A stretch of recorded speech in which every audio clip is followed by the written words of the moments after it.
Hivi kwa mfano, mko wawili, wewe na mpenzi wako, mmekaa zenu getoni kwako wewe mwanaume. Mara ghafla mkavamiwa na majambazi, pa! Wakawakamata. Wakakupa bastola wewe hapo wewe. Wakasema hivi, ukimuua mpenzi wako, wewe tutakuacha uko hai. Ila wewe ukikataa kumuua mpenzi wako, tutampa bastola akuue wewe. Ukapewa wewe bastola bwana. Alafu wewe ukasema mimi kwa kweli mpenzi wangu nampenda sana, siwezi kumuua.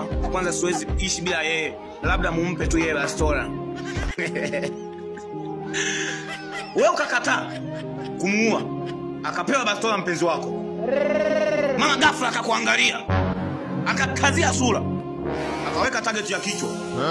Mama ghafla akashuti. Kwa bahati mbaya bwana, kumbe bastola haina risasi. Alafu majambazi wakacheka pale. Sisi tulikuwa tunataka tuwapime kama